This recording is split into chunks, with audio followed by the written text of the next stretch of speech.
Hola, hola amigos de Dónde Vivir en Miami, nuevo podcast, nueva oportunidad para transmitirle y traerle lo mejor de esta semana donde ha habido muchísima información, información valiosa, información cargada. ¿Por qué? Porque vamos a analizar las tasas de interés, cómo las tasas de interés están fluctuando nuevamente dado los temas de inflación que hemos visto esta semana. Adicionalmente estaremos analizando lo más interesante del mercado, que son precios y tasas de interés e inventario, los factores que más afectan la posibilidad de que tú puedas cumplir el sueño de comprar tu hogar y que nosotros como agentes de real estate podamos llevarte hasta ese momento. Como siempre, mi persona Gabriel Peroso, acompañado con mi amiga y socia Yenixe Molina. le vamos a traer toda esta información porque recuérdense, lo que queremos es que tú tengas información veraz, información cierta para que tomes decisiones inteligentes, puedas hacer nuestro curso gratuito, nos regales un like, puedas compartir este video. Por eso no demos más tiempo y entremos en materia. Jenny, estamos viendo una semana muy cargada de información, muy cargada de información, sobre todo la información que no le gusta a la Fed, que no le gusta a las tasas de interés, porque esta semana salió el índice de precios al consumidor, salió el índice de precios a los mayoristas y salieron los reportes de empleo.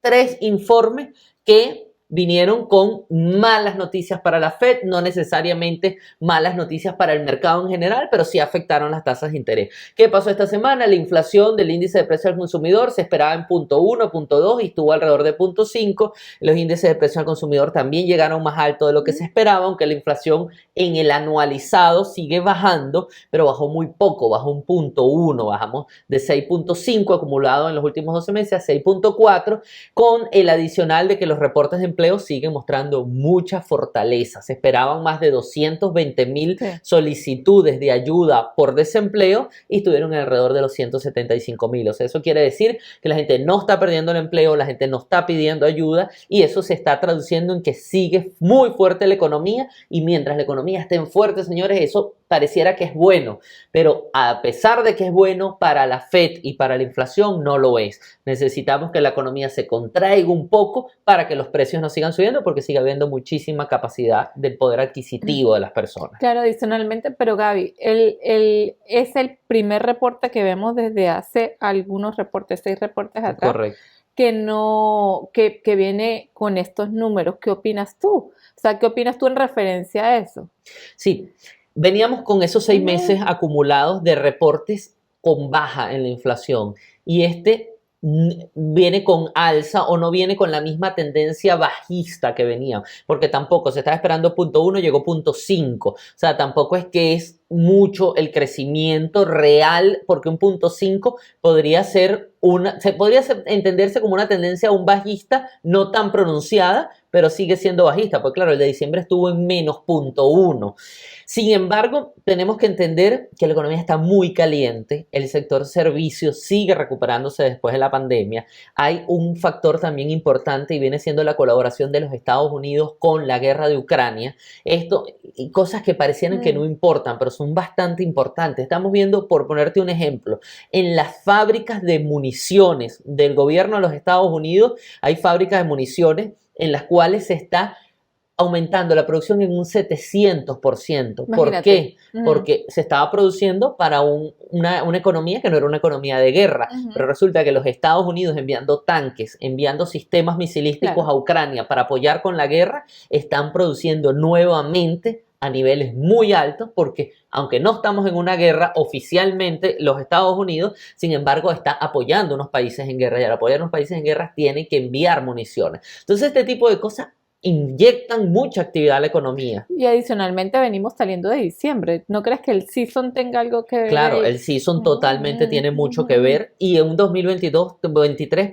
también cargado de mucha fuerza. Yo te lo comentaba fuera de podcast, pasa algo, Jenny, es importante que nosotros después de la pandemia entendimos que efectivamente no le tenemos miedo ya a una dificultad. La bolsa de valores no tiene el mismo miedo que tenía antes, el miedo a la economía, el mismo gobierno, el mismo usuario, mucha juventud que vivió esta pandemia. Hoy en día dice, sí, hay una dificultad, las tasas de interés están altas, hay inflación, pero yo no voy a dejar de hacer mi viaje. Yo voy a hacer el viaje, voy a ahorrar, voy a organizarme y lo voy a hacer. Claro. Voy a comer en la calle. O sea, la gente sigue teniendo la actividad porque ya este miedo a lo que pase con la Fed, este miedo a lo que pase con la guerra en Ucrania, este miedo a lo que pase con la subida de la gasolina, si enfrentamos una pandemia y sobrevivimos bien y la economía lo resistió y mi economía lo resistió, más aún yo voy a poder resistir un año un poquito más o menos difícil que los años anteriores. Claro, yo pienso que también se está desenvolviendo muy bien el hecho de me quedo sin trabajo, no importa. Tengo mucho trabajo y puedo encontrar algo mejor de lo que ya tenía. Es correcto, se perdió ese miedo también a no Claro. a perder el trabajo y no encontrar. Claro, claro, y esa audacia de decir no importa genera mejores oportunidades, ¿sabes? La Sí. confianza y todo lo que en ti hace que crezca. Correcto. Sí. Y si lo vemos en el sector vivienda, justamente es lo que le queríamos comentar, viendo en pantalla cómo sigue el sector de vivienda, sigue en lo que sería una recesión, porque recuérdate que el sector vivienda cayó 40-50% desde los picos más altos de la pandemia y el post-pandemia, al principio del post-pandemia, que fue fuerte, y Fortune tiene justamente este artículo, dice la recesión del mercado de viviendas no ha terminado y analiza números interesantes. Aquí dice qué está sucediendo. Entre principios de noviembre y principios de febrero, la tasa hipotecaria fija promedio a 30 años disminuyó lentamente de un 7,37 a un 5,99. Estas tasas más bajas junto con el comienzo de la temporada alta, que era lo que tú comentabas, y los niveles de inventario que se mantuvieron ajustados, le dieron al mercado inmobiliario de Estados Unidos un pequeño pero notable impulso en la actividad para comenzar el año. Lo que vimos en enero se comenzó con mucha esperanza, se comenzó muy, muy fuerte. Sin embargo, un prestatario que tomó una hipoteca de $500,000 a principios de febrero a una tasa de 5,99 habría obtenido un pago mensual de capital de $2,995 a una tasa de 6,78, que es la que está hoy en día, incluso cerró en 6,80. Es decir, la tasa promedio del jueves, un prestatario tendría un pago mensual de $3,253. Entonces, para que ustedes vean la diferencia entre ese menos de un punto porcentual que varió la tasa esta semana. Esta semana la tasa varió entre el día lunes y el día viernes, varió de un 5,99 alrededor de un 6,80 cerrando el viernes. Entonces ahí vemos los efectos, nada más ahí podemos ver que un efecto de casi $300 en una hipoteca promedio de 500,000.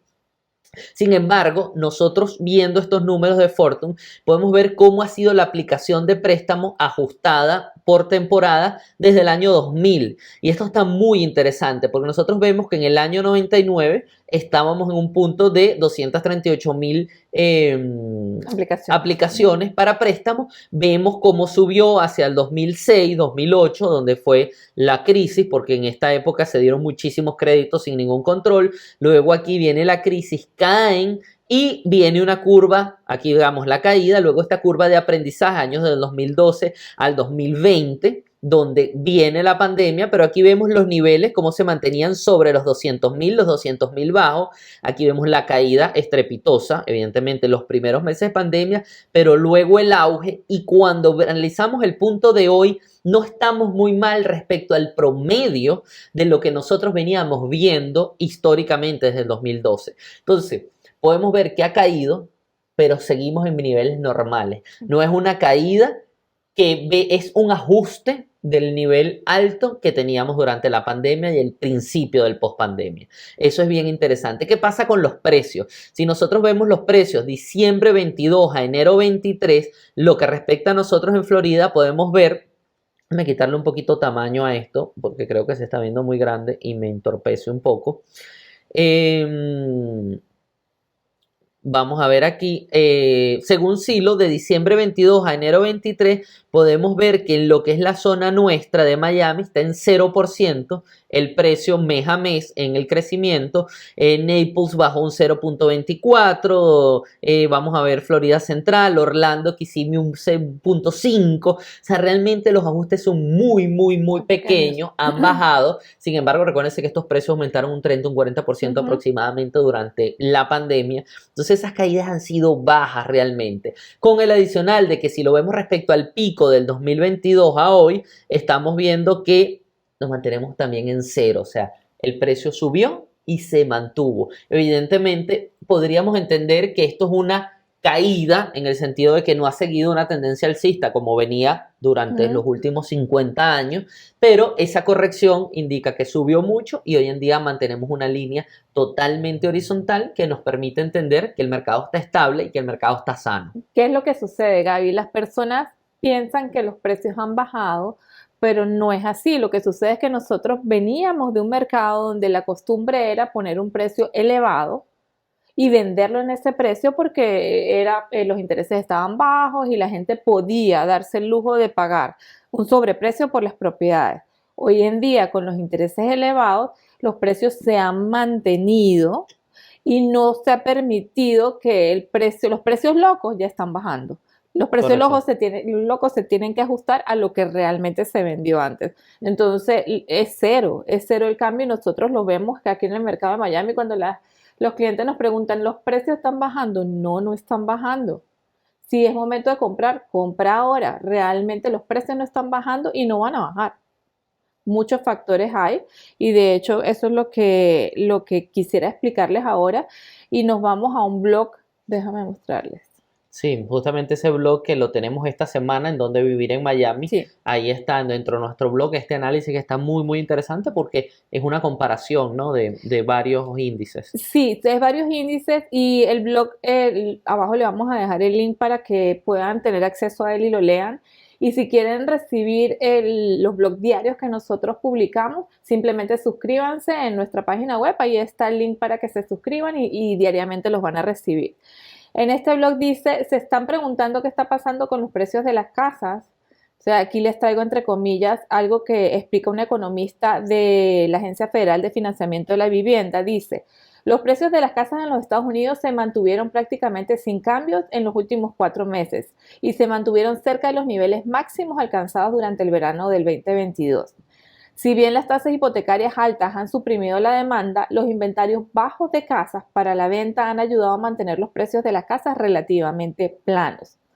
Y de allí nos vamos a los índices. Tenemos 4 índices aquí que nos muestran la fluctuación de los precios mes a mes para que nosotros hagamos básicamente un resumen, ¿no? Un resumen de ellos y vemos que si hay fluctuación de enero a junio, cuando los intereses estaban bajos, vemos la fluctuación en positivo, y en julio, cuando los intereses comenzaron a aumentar, la fluctuación en negativo, los precios decreciendo.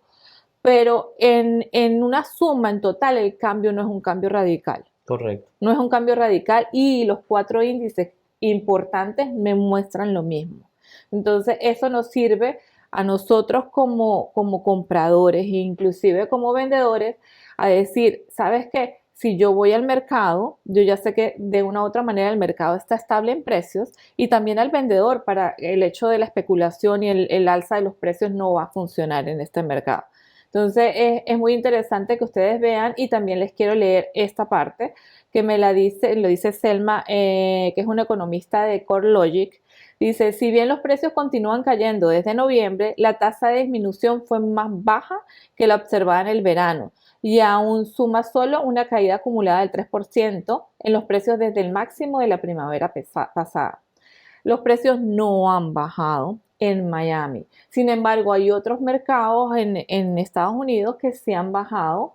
Sabemos que cada mercado se mueve diferente, como nosotros decimos, lo ideal para ti como comprador y como vendedor es que te dirijas a un profesional de real estate especializado en el área para que tengas la información adecuada de la ciudad y de la región donde tú estás. Pero a nivel nacional esto es lo que hay. Esto es lo que hay según los índices más importantes que tenemos en la nación. Entonces es un momento de toma de decisiones bien centradas a la hora de comprar y vender. Totalmente. Ahora, queríamos hablarles también de otro blog que tenemos en Dónde Vivir en Miami, en nuestra página. Y dice, el mercado de la vivienda de primavera podría ser el momento ideal para los vendedores. ¿Por qué? Sabemos que la primavera es la época del año por tradición o por estadísticas donde se producen más transacciones a nivel de real estate por el hecho de que la mudanza, los niños, el colegio termina, o sea, son muchos factores los que influyen en la compra de propiedades. Hay un factor, incluso un factor que siempre me ha llamado la atención, que evidentemente no los manejamos en Miami, que es el tema del clima. Sí. O sea, es el momento ideal para poder ver propiedades. Las propiedades están bonitas porque está floreciendo todo, Sí. todo está verde, todo está lleno de colores y eso ayuda a que se vendan mejor las casas y la gente escoge más la casa. O sea, quizás tú vas en winter o en invierno a la casa y la ves fría, la ves llena de nieve o la ves con un cielo nublado, mientras que cuando vas en primavera todo está espléndido. Eso es así también, eso es así también. Entonces, ¿qué sucede? Todavía estamos en un mercado de vendedores en la mayoría de ciudades importantes de los Estados Unidos. Al estar en un mercado de vendedores, entrando a la época del año donde más se venden propiedades, diríamos, es el momento ideal para todas las personas que desean vender una propiedad porque pueden sacarle un mejor provecho a la transacción. Correcto. Entonces, aquí les leo, dice, si bien el número de casas para la venta está aumentando, sigue siendo un 43.2% más bajo que antes de la pandemia, en el 2017 al 2019. Esto significa que todavía hay menos casas disponibles para comprar en un día típico que hace unos años atrás. Correcto. Esto es del informe mensual de las tendencias del mercado de la vivienda del Realtor.com. Y aquí nos presentan los números, podemos ver, habían 1.042.660 viviendas en el 18, un poco más en el 19, en el 20 bajamos y en definitiva vamos a ver el número del 23, tenemos 625.875 viviendas, un poquito más que en el 21. Eso es increíble porque nosotros estamos viendo esas tasas de interés subiendo, se supone que hay mucha menos asequibilidad, mucha menos gente puede acceder a la compra de una vivienda porque no tiene cómo pagarlo, vimos la diferencia de las cuotas cuando varía. ¿Y qué pasa? Eso no ha aumentado el inventario, o sea, realmente no es que como no hay tanto comprador, están quedándose frías las casas. Realmente tampoco hay tantos vendedores o tanta disponibilidad. Sí, y es que hay muchos factores, Gaby. O sea, sabemos que muchas personas refinanciaron y compraron con intereses bajos, entonces no están saliendo propiedades a la venta. Correcto. Y las personas se quieren quedar en sus casas, quieren disfrutar esos intereses y no desean salir al mercado a comprar una propiedad con un interés elevado. Sí, no lo tengo ahorita aquí a mano, pero hay un blog, déjame buscárselo, vamos a buscárselo rápidamente, vamos a ver si lo logro ver aquí, que habla interesante justamente eso que estás diciendo, que es cómo la gente ha entendido y le está gustando vivir en su casa después de la pandemia. Han aumentado estos índices, lo vamos a buscar aquí directamente en el blog. Déjame compartir pantalla yo en este momento para agregarlo aquí a la transmisión, porque este tipo de cosas, disculpen que vamos a improvisar este pedacito, pero este tipo de cosas son interesantes porque es ese amor que se ha desarrollado por estar en la casa. Vamos a ver aquí, ¿por qué es tan fácil enamorarse con la propiedad de la vivienda? Vamos a ver este reporte.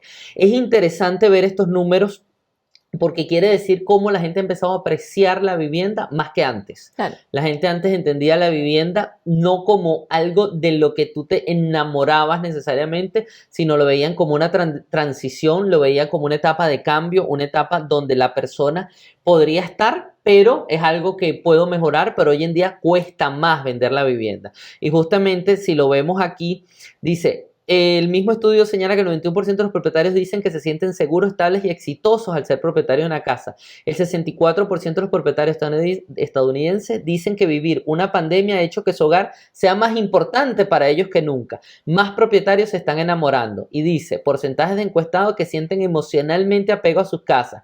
Antes de la pandemia 58, ahora 70%. Claro, ¿qué opino? Con la pandemia todos procuramos hacer nuestra vivienda más funcional. Al ser más funcional es más cómoda, tú te habitúas a estar más tiempo en ella porque, bueno, ya tienes tu oficina, ya hiciste de repente un cuartico más agradable para el juego de los niños y te gusta más estar en la casa. Eso tiene todo el sentido del mundo y por eso las personas ya no la quieren vender. Totalmente, Sí, pero es sí. bien interesante, justamente le quería traer ese número porque lo tenemos en nuestro blog y es interesante entender ese enamoramiento, ese apego sentimental como aumentó después de la pandemia. Se entendió más que una casa, termina siendo un hogar, un Claro. refugio. Y es que adicionalmente con la pandemia y con lo que subieron los precios de las casas, muchas personas que no se apeguen a la casa, vamos a suponer que vean la casa simplemente como un negocio, vieron y vivieron en carne viva lo que es la plusvalía de un negocio, de una casa, y mucho más cuando no la tienes. Claro. Cuando no la Sí. tienes, entonces realmente dijeron, wow, o sea, pasó lo impredecible y las casas subieron de precio. Y tiene sentido para mí hacer mi dinero, poner mi dinero en una propiedad porque vieron el efecto positivo de tener una propiedad. Totalmente. Y aquí justamente para cerrar ese tema, hablabas tú de los inventarios, cómo se han mantenido los inventarios bajos. Es interesante ver también cómo el mercado de la construcción sigue estando en niveles bajos y esto ha hecho que los constructores hoy en día entiendan mucho más que no es necesario inyectar casas indiscriminadamente si no lo han visto. Voy haciendo casas en función a que el mercado lo requiera. En nuestro blog tenemos justamente, debería considerar comprar una casa recién construida. Y aquí está justamente la gráfica de las unidades de vivienda unifamiliares que se han completado desde el año 70. Y podemos ver que durante 14 años consecutivos, estamos hablando que desde el 2006, 2007, por los 14 años consecutivos nos hemos mantenido por debajo del promedio de los 52 años anteriores en lo que tiene que ver en nuevas construcciones dentro del mercado. Aquí vemos justamente en los 70 cómo se construyó el país, luego se bajó un poco 80, aquí tenemos que entender que hubo unos intereses que llegaron hasta el 18% durante esta época. Y luego aquí entendimos la locura donde se construyó muchísimo, se entregaron créditos indiscriminadamente y vino todo lo que fue la debacle del sector inmobiliario, pero a partir de aquí los constructores entendieron que había que ser responsable en la construcción y esto no ha variado. Podemos ver que en toda la crisis de la pandemia los niveles subieron un poco y durante ese auge los constructores no se volvieron locos y construyeron indiscriminadamente en los años 2000, 2020, 2021.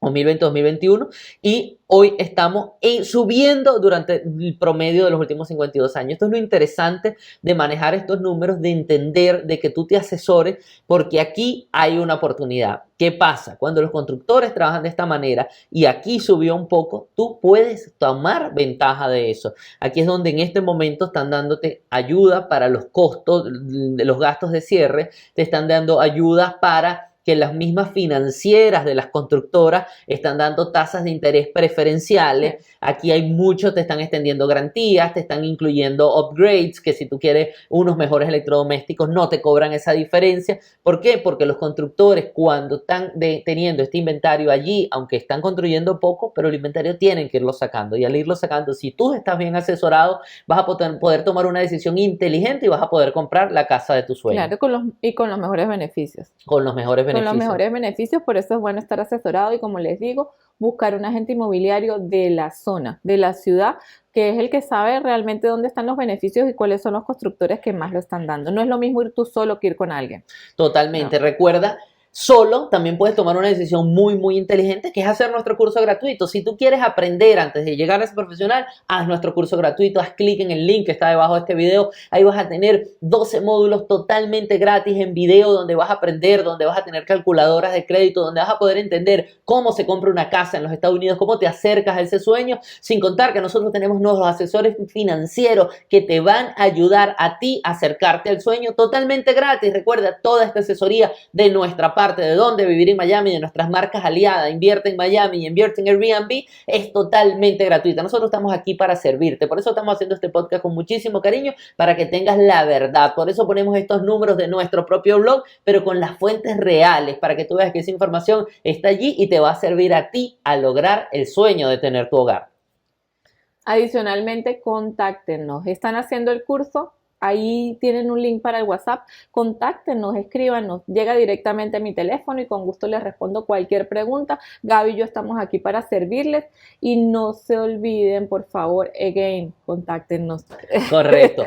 Compartan este video con quien ustedes consideren que le pueda servir, dale like y muchísimas gracias por estar aquí toda la semana apoyando esta hermosa iniciativa que tenemos para mantenerte informado. Que tengas muy buen día.